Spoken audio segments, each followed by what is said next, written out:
সকলোকে ধন্যবাদ জনাইছোঁ মোক সহায় জনোৱাৰ বাবে 2025 চনৰ শেষ বিয়াসমূহত আৰু চিম্পল আৰু হিতেশ তোমাক বহুত ধন্যবাদ অভিজ্ঞান গোস্বামী আৰু যোৰহাটৰ অভিনৱ আৰু বিবেক। নমস্কাৰ বন্ধু বান্ধৱী, জ্যেষ্ঠজন কি খবৰ? এতিয়া সকলোৱে চোতালে মৰণা মৰা দিন নহয় জানো? ধান বহোৱা দিন, মানে উখোৱা কৰা নহয় জানো? জাহা বৰা এতিয়া চপোৱা, মানে কি বিহু আৰু বেছি দিন নাই আৰু এমাহ আছে। এমাহ আজি পোহৰ 2 তাৰিখে হ'লগৈ। আপোনালোক সকলোকে মোৰ ফালৰ পৰা সেৱা জনাইছোঁ, শ্ৰদ্ধা জনাইছোঁ। আমি কেইবাখনো বিয়া কৰিলোঁ আঘোণ মাহত, কেইবাখনো ছোৱালী আৰু দৰা বিয়া কৰিলোঁ শিৱসাগৰ যোৰহাটৰ পৰা আদি কৰি। এতিয়া প্ৰথম কথা হৈছে আপোনালোকক মই কেইটামান মানে ৰন্ধন প্ৰকৰণ মানে ব্যঞ্জন আপোনালোকে দেখাব বিচাৰিছোঁ। প্ৰধানকৈ কেইবাখনো বিয়াত প্ৰতিখন বিয়াতে হাঁহ আৰু কোমোৰা আছিল, পনীৰ বাটাৰ মছলা আছিল, আপোনালোকে জানেই, মুড়ি ঘণ্ট আছিল, তাৰপৰা চিলি ফিছ আছে, কেইবাখনতে চিলি ফিছ আছিলে। এয়া হাঁহ মাংস কোমোৰা হয় আৰু এয়া মটন কাৰী মানে ছাগলী মাংস হয়। প্ৰতিখন বিয়াতে আজিকালি এয়া গোলাপ জামুনৰ ঘৰতে বনোৱা হয়, তেওঁলোকৰ কাৰিকৰৰ দ্বাৰা মানে বনাইছিল। আৰু প্ৰতিখন বিয়াতে আমি যথেষ্ট কষ্ট কৰিছোঁ, তাৰ বিনিময়ত আমি কি পাইছোঁ সেইটো আপোনালোকক নজনাওঁ বাৰু। আৰু প্ৰতিখন বিয়াতে আমি সহায় পাইছোঁ, কিন্তু কিছুমান ব্যক্তিৰ পৰাহে আমি কিছুমান কিন্তু বৰ অসহায় মানে অনুভৱ কৰোঁ। মানে কি হয়, ব্যৱহাৰ ভাল নালাগে। প্ৰথম কথাটো হৈছে অ' ভাই, এই শব্দটো মই বহুত বেয়া পাওঁ। অ' ভাই, কোনোবা এজন অসমীয়া ব্যক্তিয়ে কোনোবা এজন অসমীয়া ল'ৰাক যেতিয়া অ' ভাই বুলি শব্দটো কয় বৰ খং উঠে। এয়া দেখিছে না মাটন কাৰী, মানে কি হৈছে ছাগলী মাংস। আৰু ইয়াতে আছে আপোনাৰ বিয়াখনত মই আপোনালোকক দেখাই দিছোঁ, ইয়াৰ পিছফালে ৰান্ধনি যোৰহাটৰ হয়।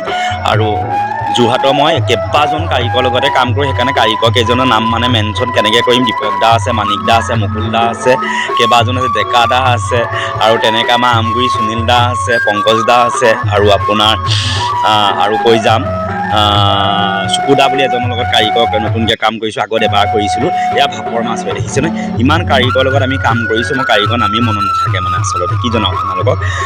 মানে কেইজনমান কাৰিকৰ মনত একদম সাজ বহুৱাই থৈছে কাৰণেহে মানে গম পাইছোঁ আৰু সাজ বহুৱাই থৈছে বাবে। এতিয়া পোলাও দেখিছে, এইফালে ফ্ৰাই কৰি আছে, ৰঙালাও ফ্ৰাই আছে, পাপৰ বাদাম। আপোনালোক কি জানো, ভাপৰ মাছটো বহুত ধুনীয়া হয়, আপোনালোকে নিশ্চয় জানে। এয়া হৈছে ছাগলী মাংস।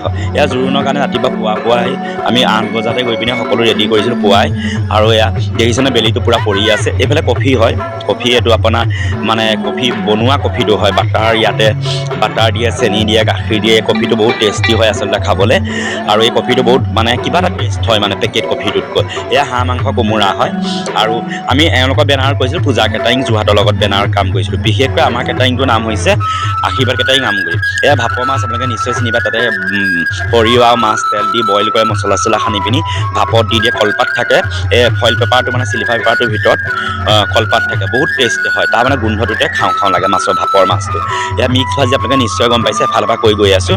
এয়া দালি হয়, মিক্স দালি মানে সকলো মানে মগু মচুৰ ৰহত এনেকৈ মিলাই বনালে ৰান্ধিলে দালিটো বহুত ধুনীয়া হয়। পোলাও হয়, আপোনালোকে নিশ্চয় জানে, ভেজ পোলাও হয়, গোটেইকেইখনে ভেজ পোলাও আছিল।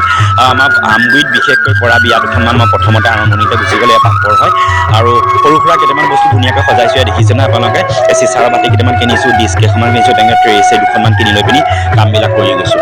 আপোনালোকে আশীৰ্বাদ কৰি যাব, অনাগত দিনত যেন আৰু আগবাঢ়ি যাব পাৰোঁ আমাৰ টিমটো কি হয় যে প্ৰতিটো ল'ৰাই চাকৰি পাই গুচি যায়, সেইকাৰণে ল'ৰাবোৰ সদায় নতুন কৰি থাকিবলগীয়া হয়। সেইটো এটা বৰ দুখ লগা কথা হয়, আৰু দুখ লগা নহয় আচলতে আমাৰ ভাল লগা কথা। মোলৈ দুখ লাগে, কিন্তু ল'ৰাবিলাকৰ ভৱিষ্যত মানে উজ্জ্বল হৈছে, সেইটো কাৰণে ভাল লাগিছে। এয়া দেখিছে নহয়, এইটো ছোৱালী ঘৰ আছিল, আমাৰ আমগুৰি ভূঞাহাট বুলি কয়, নেওচুক। আৰু দৰা আছিল তিয়কৰ, আৰু ৰান্ধনি আছিল মানে কাৰিকৰ আছিল আপোনাৰ যোৰহাটৰ। হাঁহ মাংস আৰু ইয়াতে ছাগলী মাংস, মাছৰ কাৰী আপোনালোকে দেখিছে। তাৰপৰা চিকেন, এইটো ফ্ৰাই হয়, চিকেন তন্দুৰী বুলি ক'ব নোৱাৰি, চিকেন ড্ৰাই ফ্ৰাই হয় মানে। ধন্যবাদ জনাইছোঁ সৰ্বপ্ৰথমে মই এইবাৰ 2025 শেষৰ বিয়াসমূহত মানে অভিজ্ঞান গোস্বামীক। তাৰপাছতে ধন্যবাদ জনাইছোঁ মোৰ লগৰ সতীৰ্থ, মানে মোৰ লগত কাম কৰা সতীৰ্থ নহয় যে, মোতকৈ সকলো সৰু হয়, মই আটাইতকৈ ডাঙৰ হয়। আৰু ইয়াতে মই অভিনৱ আৰু মই বিবেকক ধন্যবাদ জনাইছোঁ। যোৰহাটত 3টা ল'ৰা আহি মোক সহায় কৰিলেহি, আৰু মই তেওঁলোকক যি শুশ্ৰূষা কৰিছোঁ, যি সেৱা কৰিছোঁ, কিমান পইচা দিছোঁ সেইটো নাজানো, কিন্তু তেওঁলোকে মোক সহায় কৰিবলৈ বহুত ধন্যবাদ। যদি কিবা মোক বেয়া পাইছে ভিডিঅ'টো চালে আপোনালোকে জনাই দিব। আৰু এয়া মই আকৌ এবাৰ দেখাই দিছোঁ মৌচুম, আৰু এয়া হৈছে অভিজ্ঞান গোস্বামী। অভিজ্ঞানক মই মোৰ অন্তৰৰ ফালৰ পৰা বহুত ধন্যবাদ জনাইছোঁ, সাহস দিয়াৰ বাবে। আচলতে অভিজ্ঞানৰ নিচিনা এটা ককাই ভাই পোৱা হ'লে মই যেন জীৱনটো মোৰ বহুত হেপী হ'লোঁ সুখী হ'লোঁ এয়া ৰুণজুন বাইদেউ আৰু কেইবাগৰাকী মাইকী মানুহ মই তুলিব নোৱাৰিলোঁ চিম্পলক মই ধন্যবাদ জনাইছোঁ চিম্পলে বুফেটোত আমাৰ কমাৰ গাঁৱত আহি সোমাই দিলেহি বহুত ধন্যবাদ জনাইছোঁ সি মানে হোটেলৰ ববত কৰে আমগুৰি হোটেল ববত কৰে তাৰপিছতে হ'লেও সি মোৰ পুৰণা মানে মোৰ লগত কাম কৰা সতীৰ্থ আছিল মানে সহপাঠী আছিল সহপাঠী নহয় চৰি সতীয়ে মোৰ লগত মানে কাম কৰা মানুহ আছিল মানে একেলগে কাম কৰিছিলোঁ সি সেইকাৰণে কমল দা বোলে ক'ত আছে বিয়া সি বিয়াখন গম পাইছে কিন্তু মই বোলে অলপ বোলে আপোনালোকক লাগি দিওঁ সি একো নাখালে মাত্ৰ মই ক্ৰীম আৰু লালমোহন এটা জবৰদস্তি খুৱাই পঠিয়াইছোঁ ভাত নাখালে আৰু মই কেইবাখনো বিয়াত মই ভাত নাই খোৱা মোৰ ৰাতি ভাত খাবলৈ মোৰ মানে পেটত মানে মোৰ পেটটোৱে নিয়ন্ত্ৰণহীন হৈ যায় মানে গোন্ধ লৈ মই খাব নোৱাৰোঁ এইখন আমাৰ ৰঞ্জিত শৰ্মা ৰাণী শৰ্মা খুৰী দীপাংকৰৰ বিয়া হয় আৰু দীপাংকৰ কাশ্যপক বহুত ধন্যবাদ জনাইছোঁ তেওঁলোকৰ কাৰণে মই বহুত কিবা এটা জানিলোঁ শিকিলোঁ কেইবাটাও বস্তু কিনিবলগীয়া হ'ল আৰু এয়া মোৰ অনিতা দিদি আৰু বুলু দিদি আমাৰ বৰবাম বাগানত তেওঁলোকক বহুত ধন্যবাদ জনাইছোঁ তেওঁলোকৰ অবিহনে আমি কাম কৰিব নোৱাৰোঁ এয়া জিন্তু শৰ্মা টোপনি গৈছে পল্লৱকো ধন্যবাদ জনাইছোঁ বহুত দূৰৰ পৰা আহে এয়া অংকুৰ ভীম সকলোকে মই ধন্যবাদ জনাইছোঁ মানে ঋত্বিক শিৱমক ধন্যবাদ জনাইছোঁ প্ৰত্যেককে ধন্যবাদ জনাইছোঁ ইয়াৰ ৰুণজুন বাইদেউ আছে আৰু দুগৰাকীমান মুনমুন বাইদেউ ইয়াত নাই মুনমুন বাইদেউকো ধন্যবাদ জনাইছোঁ আৰু কল্যাণক ধন্যবাদ জনাইছোঁ বিশ্বক ধন্যবাদ জনাইছোঁ ল'ৰাসকলৰ নামেও মই পাহৰি গৈছোঁ ভিডিঅ'টো কেনেকুৱা লাগে আপোনালোকে জনাব সকলোকে মই ধন্যবাদ জনাইছোঁ দেই